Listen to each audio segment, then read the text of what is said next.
अब आप में से बहुत सारे लोग सोच रहे होंगे कि आज अचानक हिस्ट्री का ये चैप्टर क्यों खोल रहा हूं। देखिए, अक्टूबर का ये हफ्ता बड़ा ऐतिहासिक है क्योंकि इसमें इतिहास की वो तारीखें हैं जिन्होंने कश्मीर का भविष्य तय किया था।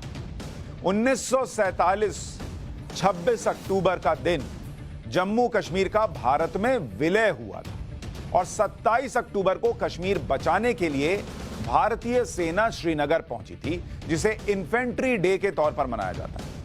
आज मैं 26 अक्टूबर 1947 और 27 अक्टूबर 1947 इन्हीं दो तारीखों में जो इतिहास कैद है उसका चैप्टर खोलूंगा और दोनों अलग अलग खोलूंगा। पहले कश्मीर की बात करूंगा जिसमें देश के पहले प्रधानमंत्री जवाहरलाल नेहरू ने ऐसी गलतियां की थी जिन गलतियों की सजा आज तक देश भुगत रहा है और देश को जानना चाहिए कि वो गलतियां क्या थी। कैसे जिस पीओके के लिए आज राजनाथ सिंह कह रहे हैं कि भारत उसको हासिल करेगा, वो पीओके भारत में ही होता। इतने सालों तक कश्मीर में जिस तरह से आतंकवाद को बढ़ाया गया वो न होता। कश्मीरी पंडितों का शायद पलायन भी नहीं होता अगर नेहरू जी ने वो गलतियां ना की होती। और एक एक करके वो गलतियां आपको बताता हूं। जवाहरलाल नेहरू की पहली गलती, और वो गलती क्या थी, उनकी गलतियां आपको गिना रहा हूं, जरा सुनिए। और इनको गलतियां भी नहीं कहना चाहिए, नेहरू के ब्लंडर्स कहना चाहिए। ब्लंडर इतने बड़ी बड़ी गलतियां हैं कि गलती की कैटेगरी में भी नहीं आती। नंबर 1, सेना भेजने में देरी। अब इसका पूरा इतिहास आपको बताऊंगा कि क्यों ये एक ब्लंडर जैसा है। इसको आप सुनेंगे तो हैरान रह जाएंगे कि ऐसा कैसे हुआ। जिस दुविधा और देरी को इतिहास के पन्नों में कई लोग लिख चुके हैं कि नेहरू के ब्लंडर जैसा था, वो क्या था उस वक्त की घटना से समझिए। भारत में जम्मू कश्मीर का विलय 26 अक्टूबर 1947 को। 27 अक्टूबर की सुबह भारतीय सेना श्रीनगर पहुंची, लेकिन जम्मू कश्मीर पर पाकिस्तान का हमला कब शुरू हुआ था? 5 दिन पहले, सेना के पहुंचने के 5 दिन पहले 22 अक्टूबर को हमला शुरू हो चुका था। पाकिस्तान की तरफ से 22 अक्टूबर को ही करीब 200-300 ट्रक कश्मीर में घुस चुके थे और ये ट्रक पाकिस्तान के इशारे पर हमला करने वाले कबायलियों से भरे हुए थे, क्योंकि पाकिस्तान की सेना नहीं लड़ रही थी। उन्होंने बड़ी स्मार्टनेस दिखाते हुए कबायलियों को भेजा था और इन कबायलियों की संख्या जो ट्रकों में भर के आए थे वो करीब 5000 थी और इनकी अगुवाई पाकिस्तान सेना के वो जवान कर रहे थे जो उस वक्त लीव पर, छुट्टी पर चल रहे थे। तत्कालीन गृह सचिव वीपी मेनन ने अपनी किताब the story of the integration of the Indian states में लिखा है कि हमला करने वाले कबायली एक के बाद एक इलाके कब्जा कर रहे थे और 24 अक्टूबर को श्रीनगर के करीब पहुंच गए थे। वे माहुरा पावर हाउस पहुंचे और उसे बंद करा दिया था, जिससे पूरा श्रीनगर अंधेरे में डूब गया। ये कबायली कह रहे थे कि 2 दिन में वो श्रीनगर पर कब्जा कर लेंगे और श्रीनगर की मस्जिद में ईद मनाएंगे। ये हालत बन चुकी थी श्रीनगर के अंदर 22 अक्टूबर को, और 22 अक्टूबर को पाकिस्तान ने घुसपैठिए भेजे। 24 अक्टूबर को भारत सरकार को पता चला कि घुसपैठिए पीओके के मुजफ्फराबाद तक आ चुके हैं और वहां पर कब्जा कर चुके हैं और वहां से श्रीनगर की तरफ बढ़ रहे हैं। उस वक्त भारत में सरकार के अंदर क्या चल रहा था वो तत्कालीन गृह सचिव वीपी मेनन ने अपनी किताब में विस्तार से लिखा। उन्होंने लिखा कि 24 अक्टूबर को जम्मू कश्मीर के महाराजा हरि सिंह ने तुरंत भारत सरकार से मदद की अपील की। 22 को कबायली घुसे, 24 को उन्होंने अपील कर दी महाराजा हरि सिंह ने कि कश्मीर को बचाइए। भारत सरकार को यह जानकारी दी गई कि कश्मीर में हमलावर तेजी से आगे बढ़ रहे हैं और लूटपाट कर रहे हैं। 25 अक्टूबर को लॉर्ड माउंटबेटन की अध्यक्षता में डिफेंस कमेटी की बैठक हुई। इस कमेटी ने महाराजा हरि सिंह की मदद की अपील को माना और सेना भेजने पर चर्चा।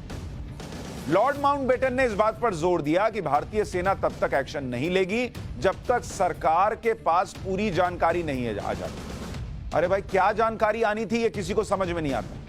राजा हरि सिंह खुद बता रहे हैं कि ये लोग यहां घुस गए हैं, श्रीनगर में अंधेरा कर दिया है, पूरा श्रीनगर लुट जाएगा। इनको था कि हम अपना, अच्छा ये माउंटबेटन कह रहे हैं, लेकिन वो जो कह रहे हैं उसमें नेहरू जी जो चाहते वो कह सकते थे, क्योंकि वही उस वक्त भारत का नेतृत्व कर रहे थे, लेकिन वो एक अंग्रेज की सुन रहे थे।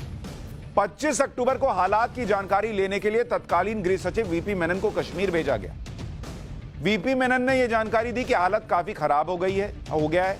26 अक्टूबर ब्रिटिश और भारतीय अधिकारियों ने यह तय किया कि कैसे एक्शन लेना है, और फिर विलय पर हस्ताक्षर के बाद 27 अक्टूबर को 5 दिन बाद सेना भेजी। आपको ध्यान रखना चाहिए कि जवाहरलाल नेहरू लॉर्ड माउंटबेटन की सलाह बहुत मानते थे, और खास तौर पर कश्मीर के मुद्दे पर नेहरू लॉर्ड माउंटबेटन से ही सलाह लेते थे, जबकि देश की बाकी रियासतों को जोड़ने के लिए सरदार पटेल को फ्री हैंड दिया गया था। लेकिन कश्मीर के मसले पर सरदार पटेल साइडलाइन कर दिए गए थे, और इस मामले में लॉर्ड माउंटबेटन की राय से नेहरू चल रहे थे। तो अगर पटेल साहब की सुने होते, अगर कश्मीर में सेना पहले भेजी होती, अगर लॉर्ड माउंटबेटन की न सुनकर नेहरू जी अपने हिसाब से कुछ सोचकर करते, भारत के लिहाज से सोच के करते, तो शायद सेना पहले जाती और स्थिति कुछ और होती। सेना भेजने में जो देरी हुई, इसे नेहरू जी का पहला ब्लंडर माना जाता है। अक्सर यह कहा जाता है कि जम्मू कश्मीर के भारत में विलय में जो देरी हो रही थी, वो महाराजा हरि सिंह की तरफ से हो रही थी। लेकिन यहां एक एंगल शेख अब्दुल्ला का भी है, जिनके प्रति नेहरू का बहुत झुकाव था। शेख अब्दुल्ला हमेशा से कश्मीर पर राज करना चाहते थे। आजादी से पहले 1946 में शेख अब्दुल्ला कश्मीर के राजा हरि सिंह के खिलाफ क्विट कश्मीर अभियान चला रहे थे, जिसके लिए शेख अब्दुल्ला को महाराजा ने गिरफ्तार भी कर लिया था। मतलब शेख अब्दुल्ला चाहते थे कि महाराजा हरि सिंह ही कश्मीर छोड़ दें। क्यों भाई, वो ऐसा क्यों चाहते थे? क्योंकि उनको हिंदू राजा पसंद नहीं। शेख अब्दुल्ला की रिहाई के लिए खुद जवाहरलाल नेहरू कश्मीर पहुंच गए थे। सोचिए कितनी मित्रता रही हो। वो तो महाराजा हरि सिंह ने नेहरू जी को रोक लिया। शेख अब्दुल्ला मानते थे कि कोई हिंदू कैसे कश्मीर पर राज कर सकता है। भारत की आजादी और बंटवारे के बाद 2 अक्टूबर 1947 को शेख अब्दुल्ला ने एक भाषण दिया था, और उस भाषण में कहा था कि अगर राज्य के लोग पाकिस्तान के साथ जाने का फैसला करते हैं, तो वो पहले आदमी होंगे जो उस पर साइन कर देंगे।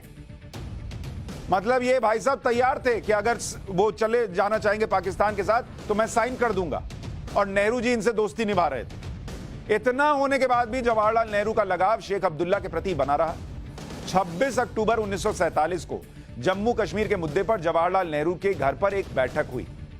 इसमें जम्मू कश्मीर के तत्कालीन प्रधानमंत्री मेहर चंद महाजन मौजूद थे, जो नेहरू से मिलने के लिए जम्मू से दिल्ली आए थे, और उन्होंने तत्काल सैन्य मदद मांगी, जिसके लिए नेहरू असमंजस में थे।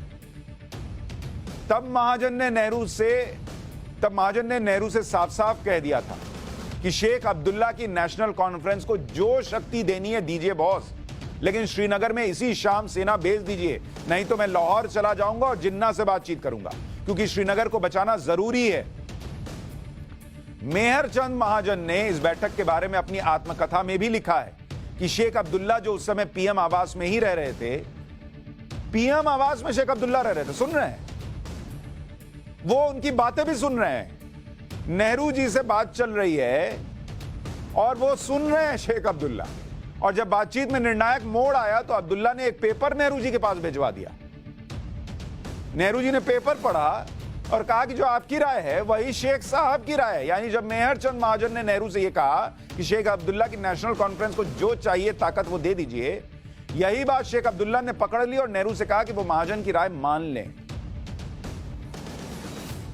तो आप समझ पा रहे होंगे कि क्यों पूरे देश में को जोड़ने के लिए जिन पटेल जी को जिम्मेदारी दी गई, कश्मीर के मामले में उनको साइड रखा गया। वहां नेहरू जी की दोस्ती शायद उबाल मार गई, वहां शेख अब्दुल्ला की वजह से सेना भेजने में शायद देरी हो गई। यह इतिहास के पन्नों में लोगों ने लिखा है, हम अपनी मर्जी से नहीं कह रहे। यह तो पहला ब्लंडर था।